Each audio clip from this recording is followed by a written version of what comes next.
Vamos falar sobre mudanças. A pergunta que eu sempre faço é: tu gosta de mudança? Tem pessoas que gostam de mudança e pessoas que não gostam tanto de mudança. Quando a gente está numa posição de liderança, nosso principal papel é saber promover as mudanças. Mas e se como tornar mais fácil entender melhor isso? Eu gosto de falar sobre os tipos de mudança. Existem pelo menos 2 tipos que eu costumo trabalhar. O primeiro tipo é o tipo radical, ou também pode ser chamado de disruptivo. Robson, o que é uma mudança do tipo radical? É aquela que gera alto resultado, mas tem um alto risco também.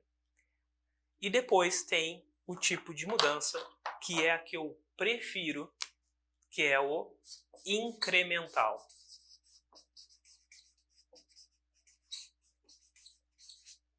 Basicamente, a incremental é uma maneira de tu gerar mudanças que tendem a se tornar mais permanentes, tá? Mais perenes, e tu tem um baixo risco. Só que é preciso tempo para que tu implemente mudanças incrementais. E dependendo do ambiente de trabalho que tu lidera, tu pode precisar mais de mudanças do tipo radical do que mudanças do tipo incremental. Mas o que é fundamental quando a gente fala de linguagens da liderança? É entender para quem tu vai buscar o apoio e a colaboração. Porque existem pessoas que lidam muito bem com o desafio, com o radical, com o inédito, com a novidade, eles são estimulados por isso. Mas, em contrapartida, existem outros perfis que são mais não gostam tanto de mudança, mas elas até participam da mudança se elas forem preparadas para essa mudança, tá? E dentro do que eu já atendi, mais de centenas de pessoas, milhares de pessoas já foram atendidas pelos meus treinamentos, nas minhas consultorias, o que eu percebo? Que o líder tende a ser esse cara radical disruptivo, que é a pessoa de visão, né? Uma pessoa visionária. Então ela busca mudanças. Já pessoas que são lideradas em algum certo grau, assim, tipo 80% das pessoas lideradas são pessoas mais que não gostam tanto de mudanças, elas são mais pacientes, mais concentradas, aceitam melhor serem lideradas, né? E elas preferem uma mudança do tipo incremental. Elas, na verdade, preferem nem ter mudança, mas se tiver, que seja incremental, que seja bem informado, certo? Beleza.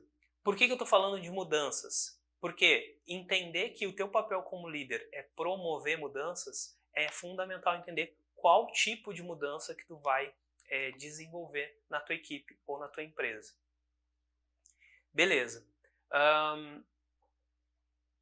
Dito isso, é importante entender o seguinte, um conceito-chave, que é a matriz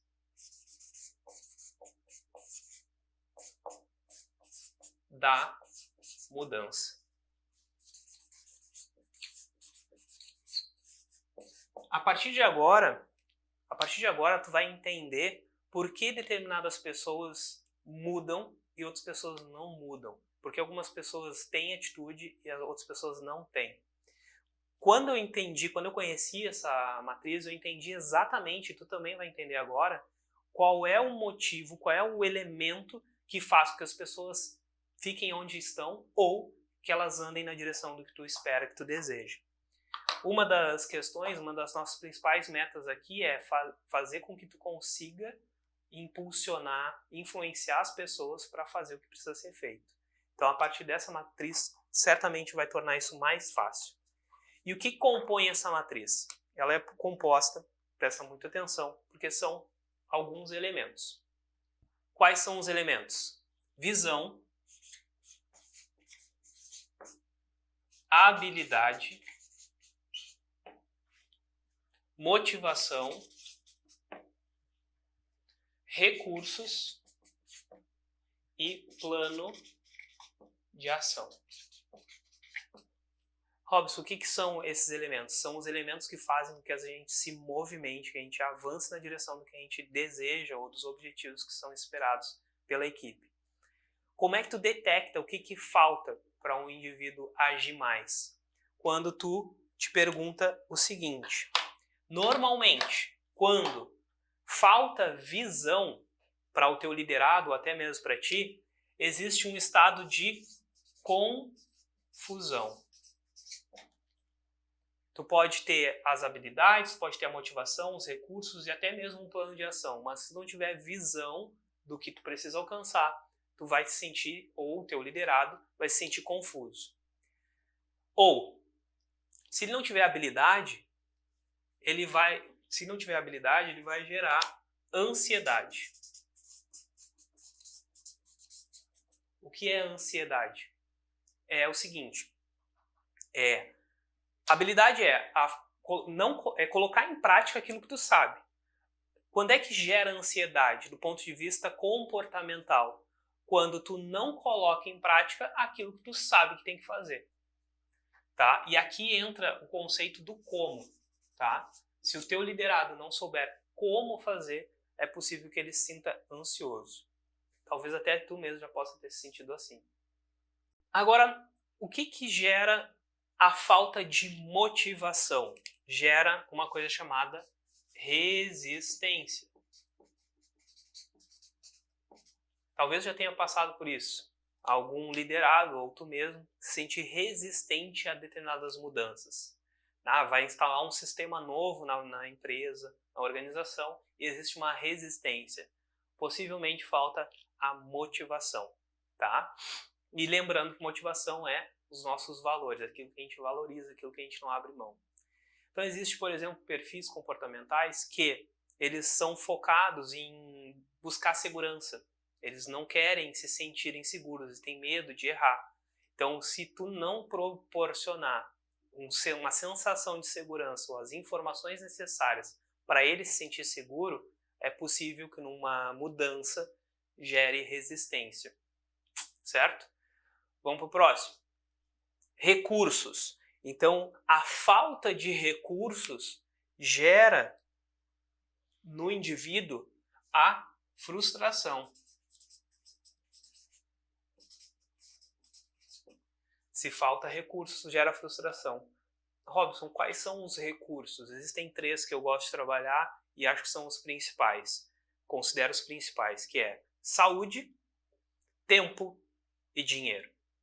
Se tu tiver esses 3 recursos, teoricamente tu vai conseguir se sentir menos frustrado. Tá? Se tu tiver tempo, se tu tiver saúde, tu vai ter disposição para realizar as coisas. Se tu tiver tempo, tu vai ter tempo hábil para fazer as coisas. Se tiver dinheiro também, tu vai ter confiança suficiente para chegar onde tu quer chegar. Do ponto de vista profissional, ambiente de trabalho, às vezes a falta de um recurso, por exemplo, um computador, ou uma ferramenta, ou algum tipo de, até mesmo de comissionamento, algum tipo de motivação nesse sentido de recurso pode gerar frustração.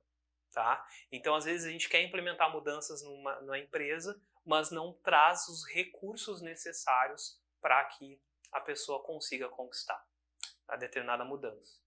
E, por fim, o que gera a falta de um plano de ação? Um conceito chamado falso iniciador.